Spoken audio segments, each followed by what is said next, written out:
I want you to believe in whatever it is you believe in, as long as it's helping you, and as long as it's constructive, and as long as it's good for people. But when you put the responsibility in the hands of something beyond yourself, you also can put the excuses in the hands of something beyond yourself. And that's why, for me, if I don't accomplish my dreams, it's my fault. It's not the universe's fault. It's my fault. It's Kevin's fault, because Kevin didn't do what it took. You kind of realize that everyone wants a mansion on the beach. Almost no one gets one. Unless there's a lot of generational wealth, or you're as committed as what Kevin's talking about. If you want to win at level 10, you're going to need level 10 commitment. If you want to win at level 8, you only need level 8 commitment. You and I are not nearly in as good a shape as we were back in the fitness competitive days. You want to know why? We're more committed to growing the business than we are to our physique. Next Level Nation, welcome back to another episode of Next Level University, where we help you level up your life, your love, your health, and your wealth. I still have a long sleeve shirt on because we are recording episodes back to back. I know you probably don't care, but if there's one of you that's invested in my journey, I appreciate it. Today, for episode number 1966, how to make receiving truth suck less. So I interviewed Alan and asked all about productivity. And he said, dude, you basically have no skills. And I was like, yeah, I know, it sucks. What could I talk to you about? And I was like, well, the ultimate cat dad, that would be one. Choking you unconscious with my legs would be, we could do another episode on, like maybe an episode on that. And then we landed on that. No, none of that happened. But we landed on this because evidently I'm pretty okay at receiving difficult truth, as I have done that for many years at this point, working with Alan. And yeah, I think that's something that all of us could, including myself, I will continue to find benefit in and continue to get better at that. But we thought it would make for a good episode because, honestly, receiving difficult truth kind of sucks. And it makes you question a lot of shit about yourself and is this other person terrible and all that stuff. So we'll get into it. The floor is yours, sir.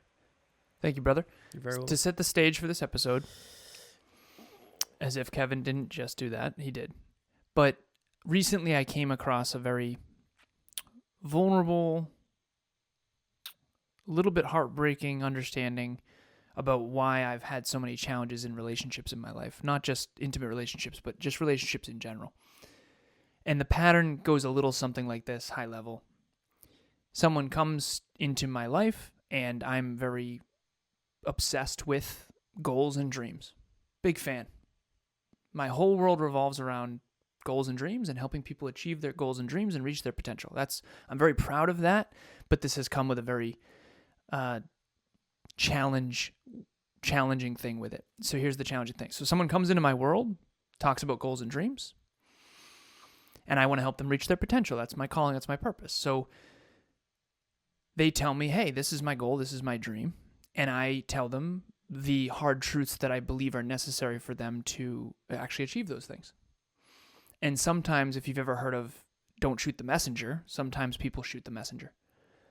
And I realize in hindsight that there were a lot of times in my life where I tried to help someone by sharing a uncomfortable truth that ended up very upset with me, when in reality, I was actually really just trying to help them achieve what they've told me they want to achieve. And that's why I love coaching, because when you pay me as your coach, I open the coaching session, the very first one, with my job is to help you reach your external success, your goals and dreams, and internal fulfillment, and your feelings are third on that list.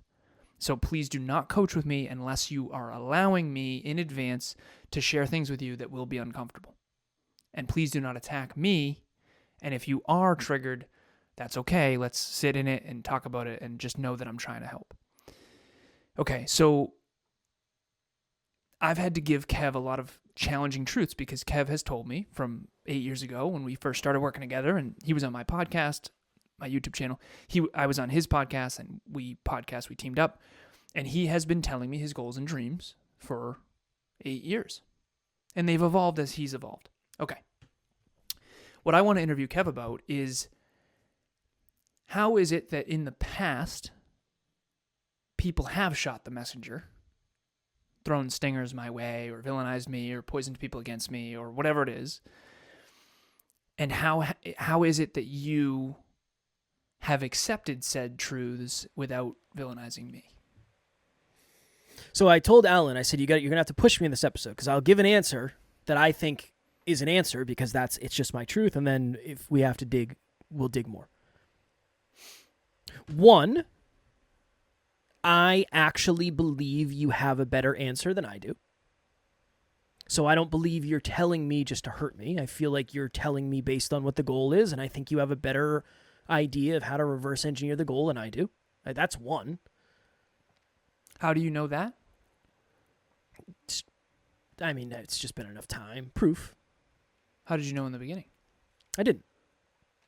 I knew you knew more than I did. I didn't know anything. So it was like safe to say, you had already accomplished more than I had, and you had left a job. You kind of had the blueprint for the life that I wanted to live. Did you have the results I wanted? I found out later, no. But it didn't really. You weren't balling like I thought you were. You were. You had a lot of money in the bank, but then you burned through that shit quickly. Chipotle adds up. Yeah, it wasn't that quick. Too quick. 150 grand went in a couple of years, yeah. Couple of years. I bought a lot of courses. A lot of books. That's true, yeah. That's true. A lot of books. I genuinely thought that you had a better answer than I had, and I genuinely felt like you wanted what was best for me. And how did you know that? You were just so excited about growth. It was clear. You were just so excited about seeing people grow.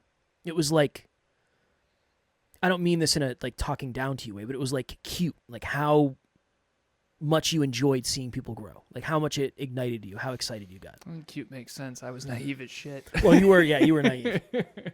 So I think it was a mixture of all that. And I think at the end of the day, I really want what I say I want.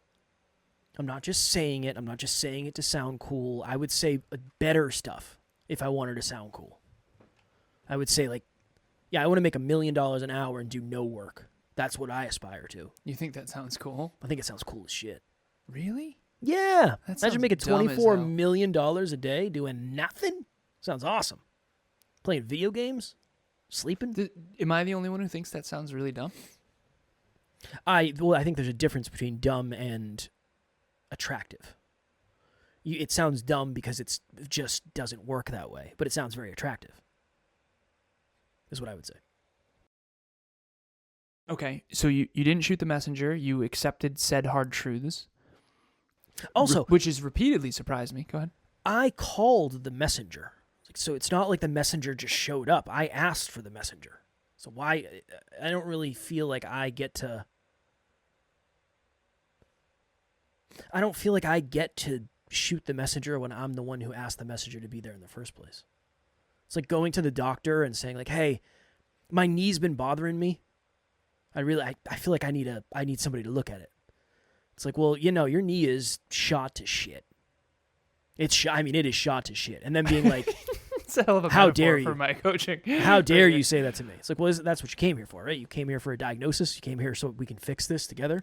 Yeah. Sometimes fixing it starts by going backwards from a perception that is not real. Okay, why don't other people realize that as much as you? And I know this is hard because just to let everyone in, listeners, anyone watching, Kev doesn't like to build himself up above others. And I appreciate that about you. I do. But the truth is this is rare about you. Seriously, trust me. Of all the people that have shot the messenger, you're one of the few who have never done that. Well, I don't know if I've never done it. I've had the gun pointed. I just never pulled the trigger. I've shot it off into the sky, like behind the scenes, many times. Today, it's not a big deal. But like Alan was a little bit late for today's meeting. Like there was a piece of me today that was like, "Fuck this guy." Oh yeah, 100%. Didn't even text me. Hey, I thought he got abducted or something. Should have texted. Again, that's not ownership. What we're talking Full about. ownership. Well, I appreciate it. I was grateful you weren't pissed. Honestly. No, it's all I was in it. I've been in it this week. We got stuff going on. Yeah. You and I have worked together long enough. I know you're not just twiddling your thumbs. What was the question again? Okay. You had said, I'm not going to blame the doctor for the diagnosis. And I love the word diagnosis because when you tell me you want to achieve a certain goal, let's say someone wants to achieve X, it's my job to identify the Y and the Z that needs to shift in order to achieve X. That's what a coach does. Kev had a fitness coach who said, dude, you're too fat, you're going to lose. Like, you need to dial this in. And then he won the show. Great. Well, isn't that person mean for saying you're not lean enough? No, they're doing their fucking job. I would say the opposite. Yeah, exactly. Is they care enough is to that tell you. mean, or is it mean for somebody to take my money and then give me terrible advice so I get stomped on stage? I think that's mean. Exactly. Okay, so what makes you different in that? Because a lot of people don't like the diagnosis. Because the diagnosis might be really bad. It might be, oh, you really have to leave that toxic partner. I had one client once. Her partner was the most toxic. And this is years ago. And I said, there's no way you're going to achieve. She had very large goals, okay? She's still pursuing them, so go this person. But I said, there's no way you're going to be able to achieve those dreams and be with this person. This person is fucking treating you terribly. Terrible. And I said, there's always green, yellow, red. With every partner of the person I coach, there's green, yellow, red, and yours is red. You can't. And trust me, I've been there. I'm not judging. I had to leave my past partner for sure. There's no way I would have achieved my goals and dreams with that person. No chance. Not 3 months later, that person blew up, screamed in her daughter's face some of the worst things you can imagine, and she ended up leaving him, and it was a whole thing. And that's happened several times. I did this with another client, and a hammer was thrown at her head not 2 days later. So these toxic people don't want you to know that they're toxic. And I am the one diagnosing the toxicity as an objective outsider. And usually the messenger or the doctor, when you say, hey, your knee is, it's not good. You might not walk again if you don't do this right. You never shot the doctor, so to speak. What makes you different in that? I think it's the understanding that you don't want to give me the feedback. It's not like you wake up excited to give hard feedback. I think it's that. It's I don't know. I think it's hard for me to personalize something that you actually don't want to tell me. It gives you no pleasure. You don't. How do you want know to do I don't it. want to tell you? Because other people, I'm trying to figure out what's different. Because it's not from a place of ego. It's from a place of empathy. Why don't other people know that? Because they don't actually want what they say they want. So it seems like it's from a place of ego, or they think you're incorrect. They don't think you know the answer to it. And again, understandable. Like, I can understand that. In the beginning of this journey, you had very little to show that you knew. I mean, you had a really good degree, and you were intelligent. You had accomplished a lot in corporate America. But yeah, I hitched my train to this with very little proof of concept. If you think about it, right? So I understand. I'm not making that wrong for people. I think it's probably one of those things where what you're saying to me, maybe in somebody's head, what you're saying to me directly conflicts with everything that I think. You're wrong, and fuck you.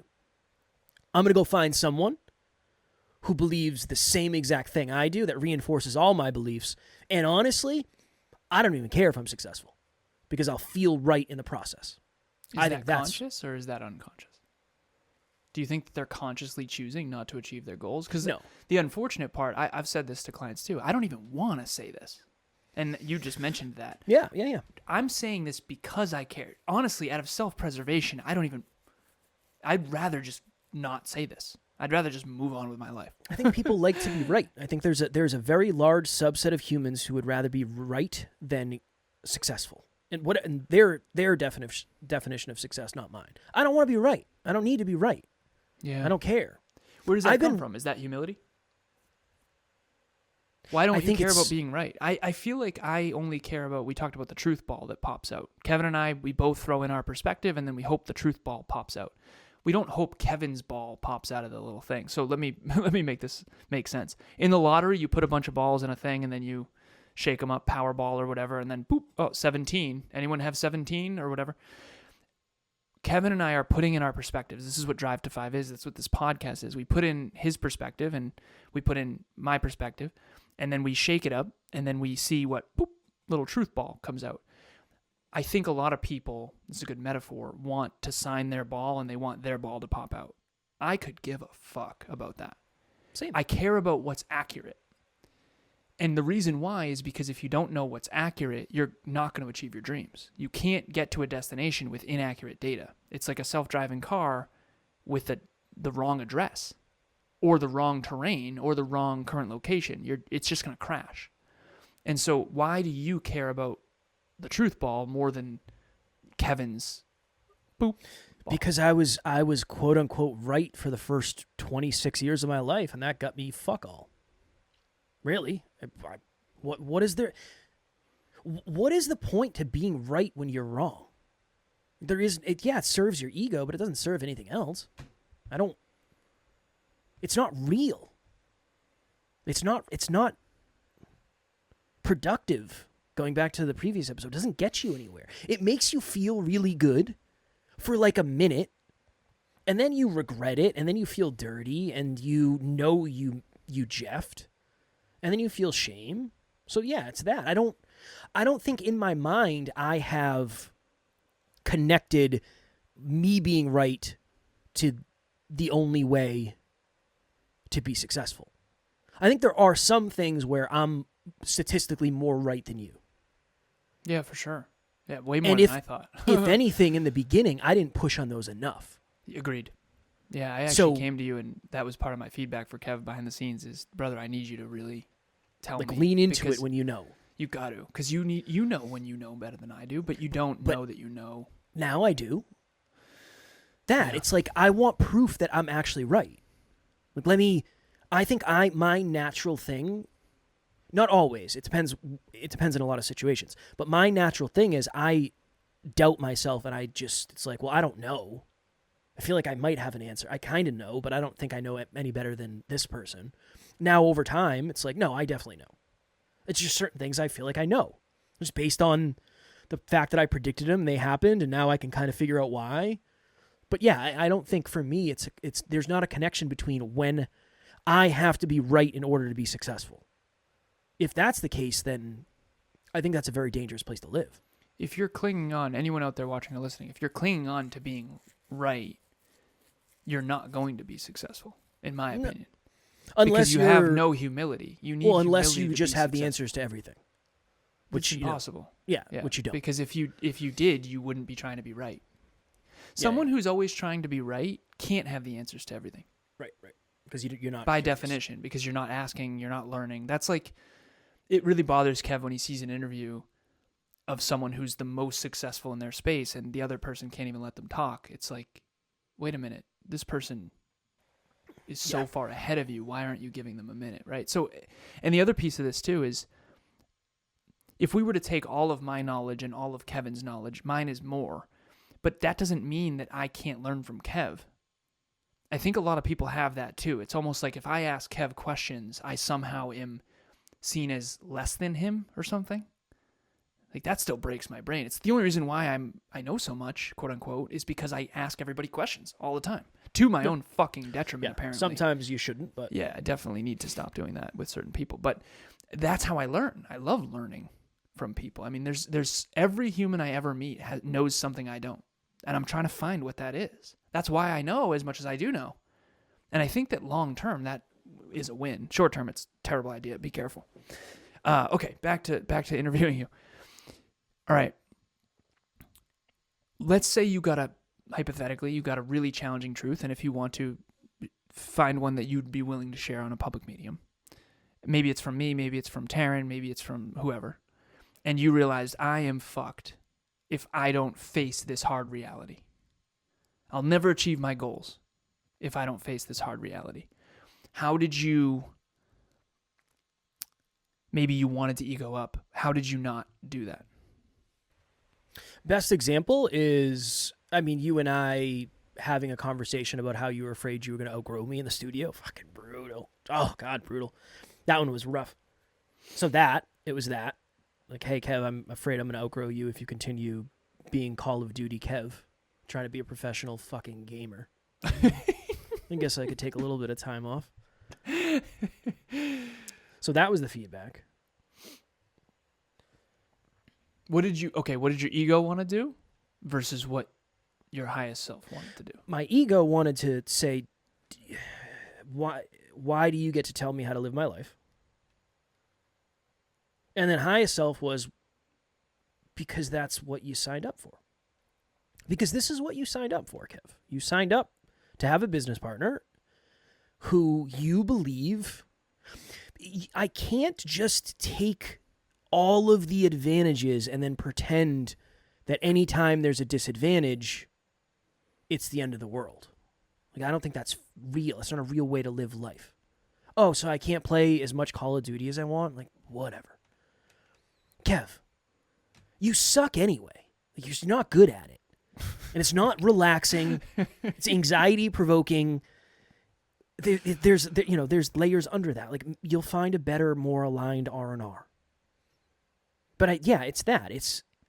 I wanted to ego up, and I wanted to say, like, I don't know if I want to be. I think the hard truth is, it was like, I don't know if I'm capable of being that type of person. I don't know if I'm capable of being a person that just doesn't play video games. I like video games.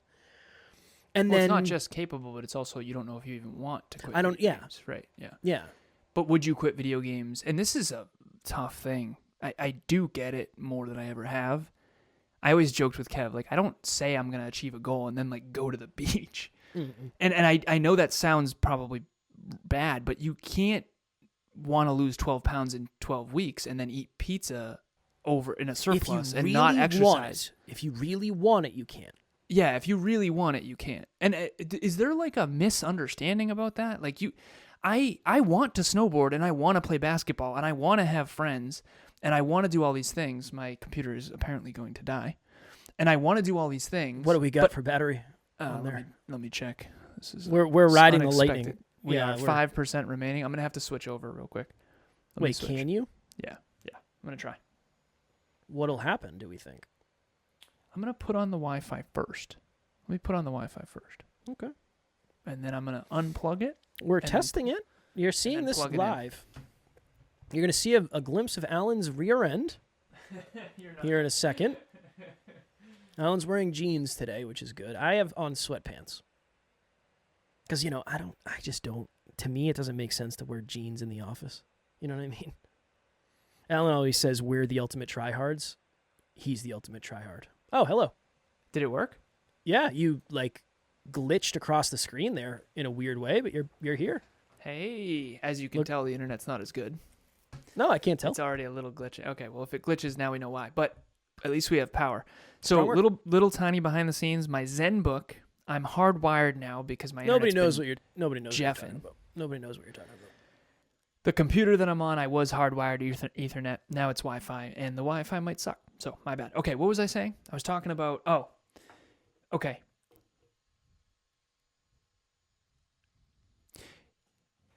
What is this idea? Yes. Is there a fundamental misunderstanding that you can't achieve a goal unless you align with it? Like, is there a belief that... I think there's a fundamental misunderstanding that your desire for the goal must be met by your commitment to the process. Right now, the fact that I don't have more necessity for my weight loss thing makes it way harder because it's almost like, if I want pizza tonight, I'll get pizza. It's not the end of the world if I don't hit the goal. It's not, for me, it's not a 10 out of 10. When we do the 10 pound and 10 week challenge on the podcast, it will be a 10 out of 10. It's not yet. So it's exactly that. I'm not 10 out of 10 committed to losing 12 pounds in 12 weeks. Okay. I'm like 8 out of 10. Hello, NLU listener. Thank you, as always, for listening to Next Level University. Real quick, I just want to jump in and let you know about the Next Level Dreamliner. This is a journal that I use every single day. Achieve your dreams 90 days at a time. It breaks down your dreams into goals, milestones, and daily habits. We hope you enjoy it. The link will be in the show notes. You have a fundamental understanding that in order to achieve a goal, you have to do certain things in order to achieve it. Yes, of course. And you have to not do other things to achieve it. Of course. Yes. Okay, I know you say of course. You've met some people that seem to want to manifest things without changing their behavior. Can you tell me what you believe? Why are you different in that? Because quite frankly, real quick, I'll preface this. Kev is going to achieve his goals and dreams. If I had to bet on someone achieving their goals and dreams, I would bet on you. But the reason why is because of this.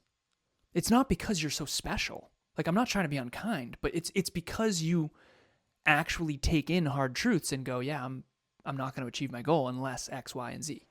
And I just don't know why that's not more common. I don't think I'm under the disillusion that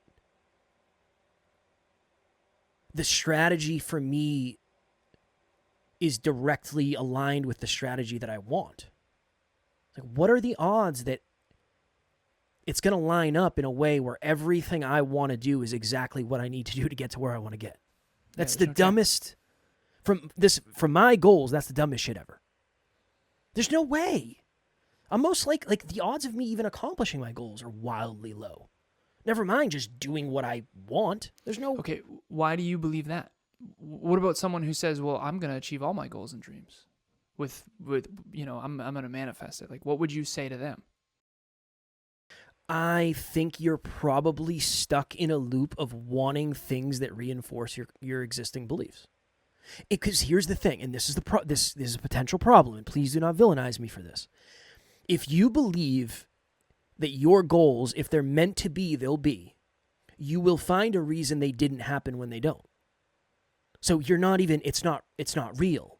You'll, if it's meant to be, it'll be. Well, if it's not, then you'll say, well, it wasn't meant to be. That's not true. That doesn't mean you couldn't have accomplished them. It means your strategy was off. Anytime, that's why I'm always, again, I want you to believe in whatever it is you believe in, as long as it's helping you. And as long as it's constructive and as long as it's good for people. But when you put the responsibility in the hands of something beyond yourself, you also can put the excuses in the hands of something beyond yourself. And that's why for me, it's like, if I don't accomplish my dreams, it's my fault. It's not the universe's fault. It's my fault. It's Kevin's fault because Kevin didn't do what it took. You have a fitness coach in the past who almost canned you because you ate some M&Ms. Yes. On 4th of July. Yeah. Okay. And a s'mores. I had a couple s'mores as well. A couple s'mores. So you cheated on the diet, and this is the person I reached out to at the leanest I've ever been, best shape I've ever been in, and I reached out and said, I'm struggling, I'm fearful, I'm scarce, I need a refeed, what do I do? And he said, I can't tell you anything other than you're going to lose if you the only way you win is suffering the most. And I did. I won. I won the overall as well. I won the whole thing. And the other times when I wasn't suffering, I got beaten. I did place, but there was only 5 people in one of them, so you can't not place. Well, bodybuilding is like that. I think one of them was 6'6". But I think it's a good metaphor for life.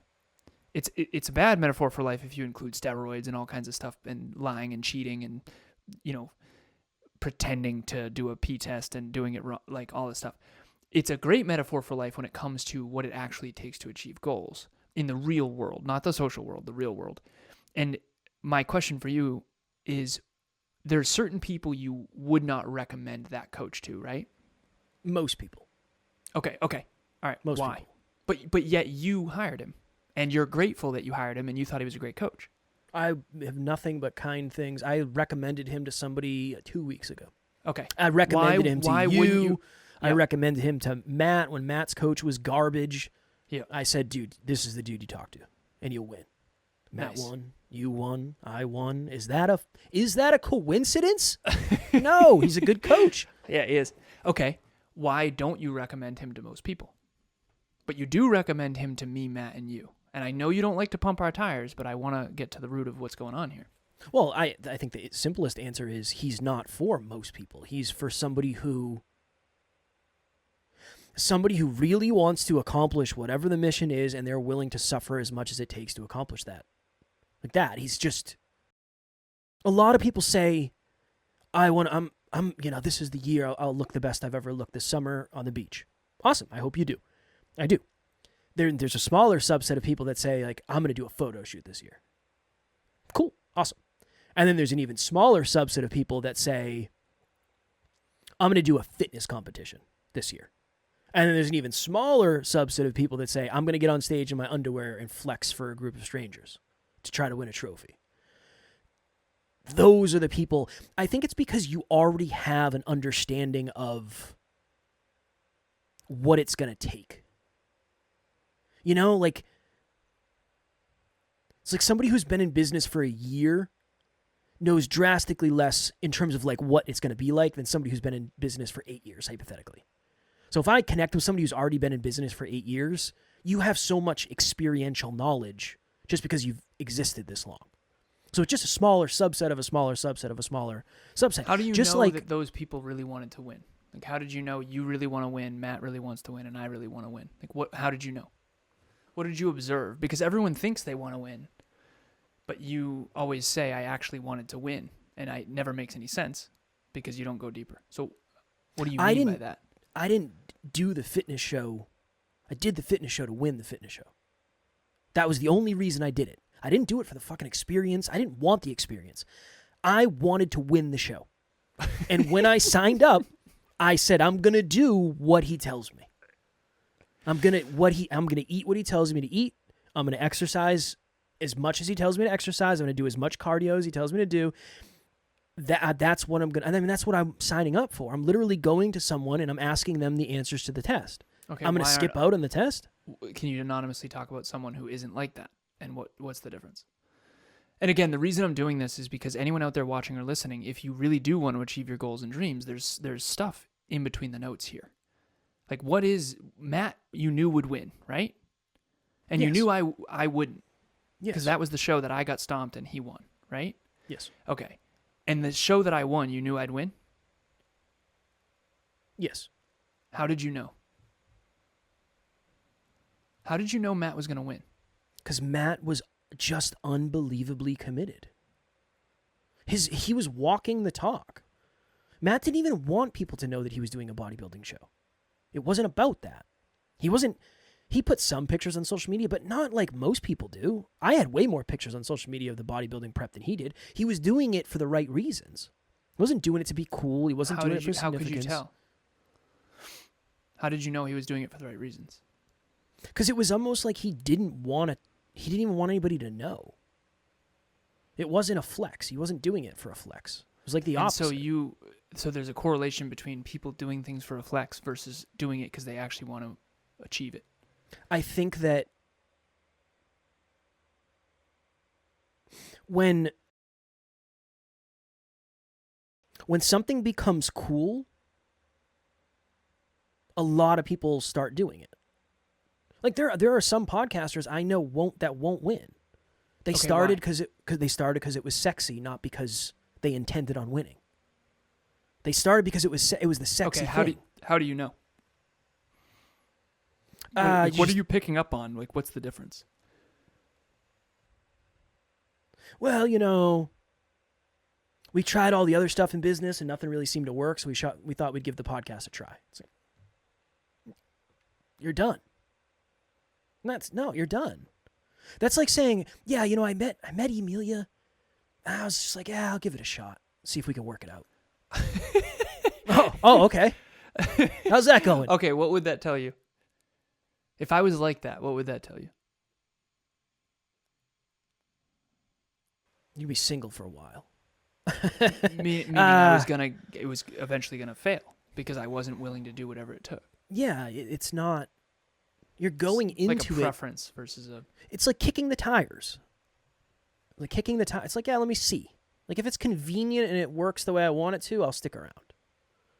But if not, I'll probably just jump to the next thing. Yeah, so you're gauging commitment levels through this. You're just gauging commitment levels. Yeah, I would say so. I think for anyone out there watching or listening, how can they tell how committed they are? What are you willing? What's the order? Again, I'm not saying it has to be this serious, but what's the order of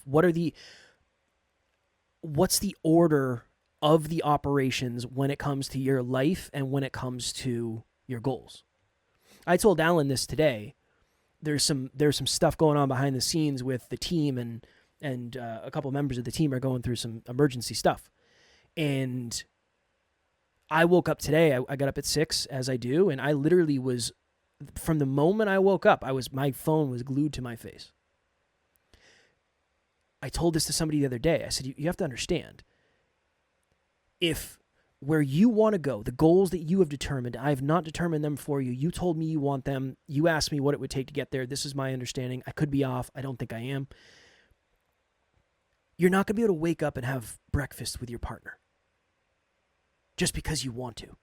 I said I can count on 2 hands, probably 1 hand, how many times I have woken up and had breakfast with Taryn during the week for the 5 coming up on 6 years we've been together. Don't you? Of course I want to. Of course I want to. I can't. Okay, why can't you? And I agree. Because I agree that you can't. I have to prioritize growing the business. Just like I had to prioritize growing the business over going to the gym for a while. Just like my hair is a disaster right now. I have to prioritize getting stuff done for clients over going and getting my hair cut. It's because Taryn is the most important person to me.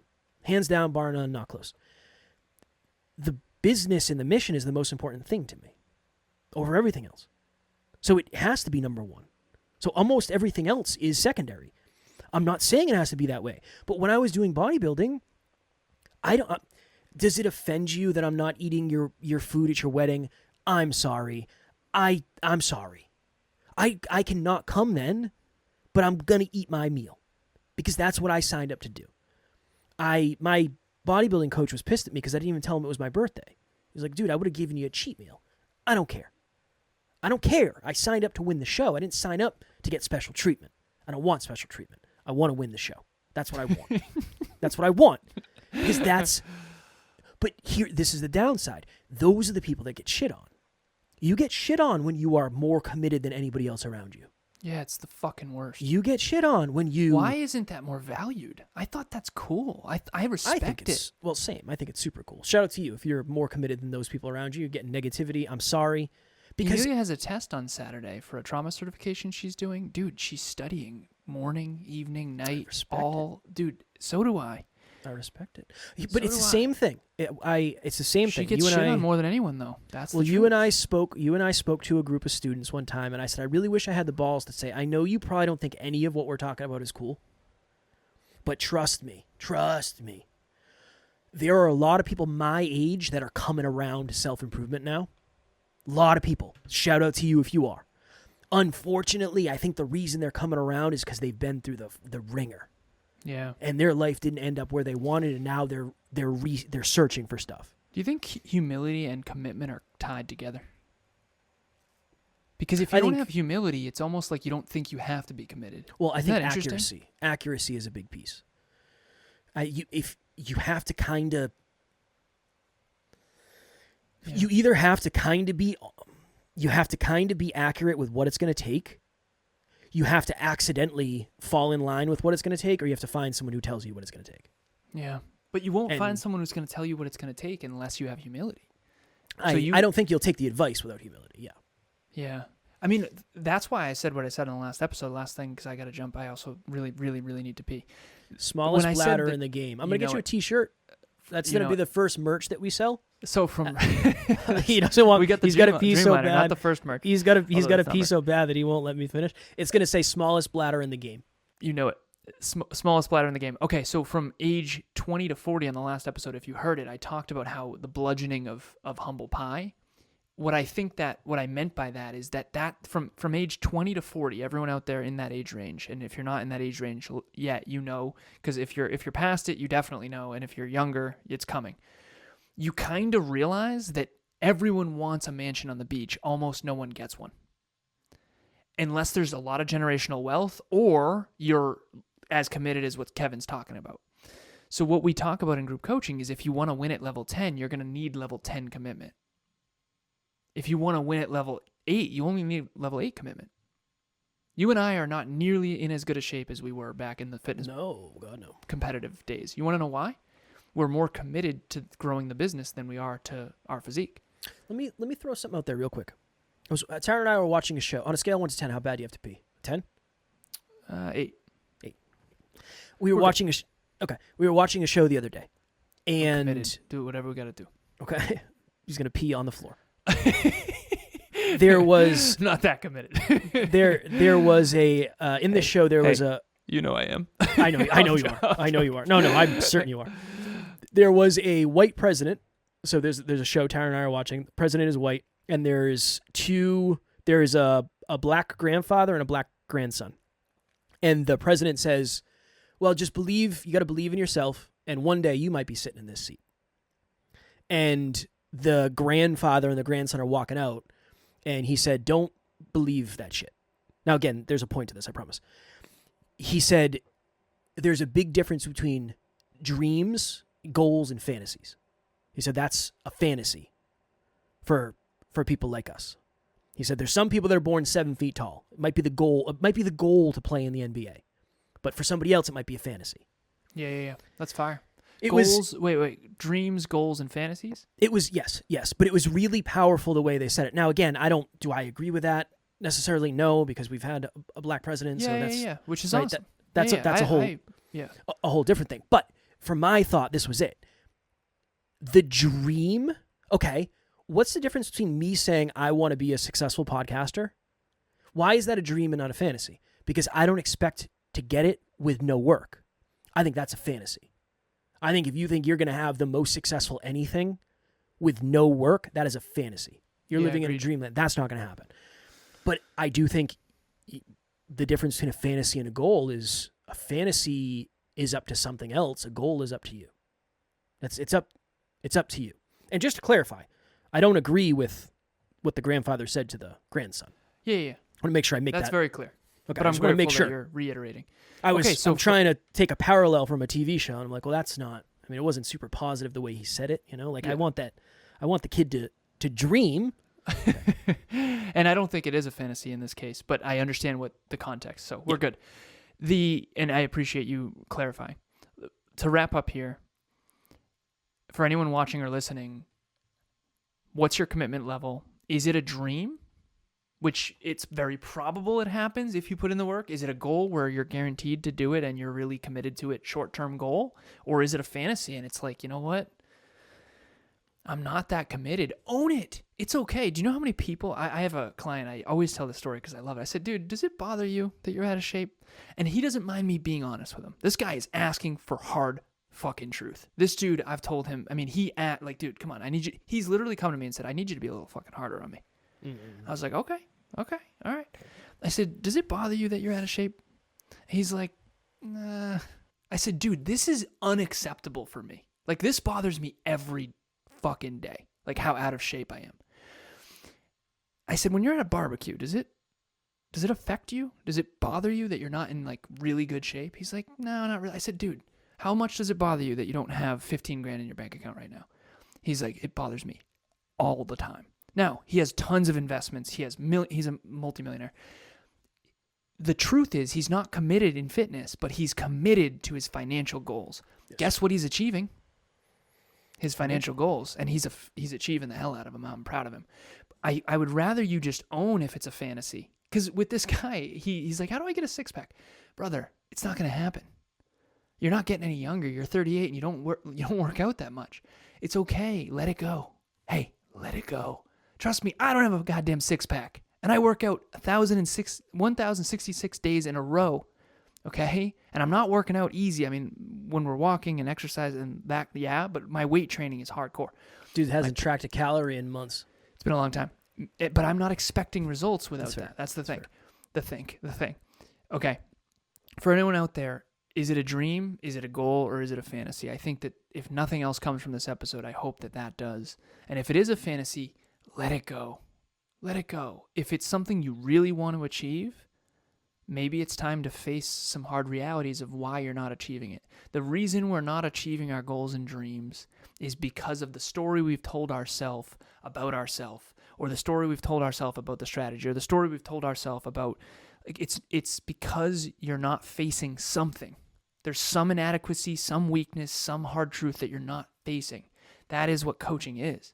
It's, hey, tell me what I'm doing wrong. You're eating M&Ms and s'mores, brother. You're going to fucking lose. That is actually more helpful in the real world when you want real goals. However, if you don't and it's a fantasy, do not sign up for that kind of coaching. Well, here's a good thought. Last thing before we go. Imagine that you're in a maze and there's somebody who is in a tower in the middle of the maze. That is a coach. They're literally saying, like, take a right turn. If they say, hey, if you keep going, you're going to hit a dead end. Just so you know. And then you don't listen. And then you go and you hit the dead end and then you villainize them. That is a you issue, not a them issue. They literally told you not to do it. And you did it. Now, again, are all coaches that good? You don't get to the dead end until 8 years later. Well, that is the problem. And then there usually is some lag. And then you get someone to reach out to you and say, hey, I'm really sorry. You were right. And it's like, well, 6 years later, better late than never, I guess. It's only been 8 years, right? So a lot of people maybe will reach out in a couple decades. We'll see. We'll see what happens, but we're not going to bank on it. Time always tells the truth. I think sometimes it does, yeah, definitely.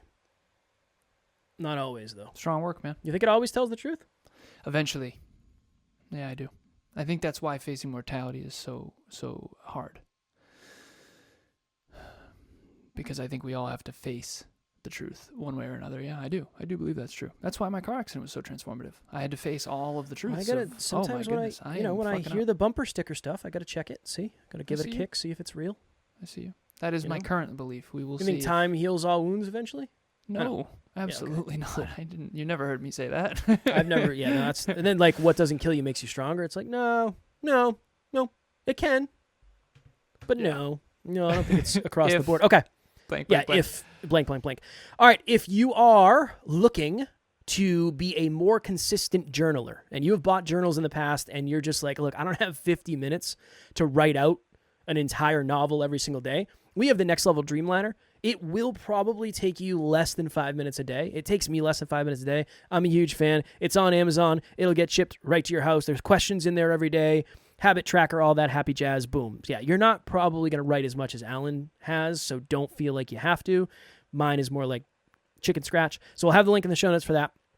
And if you're looking to be a more consistent journaler, that's a great place to start.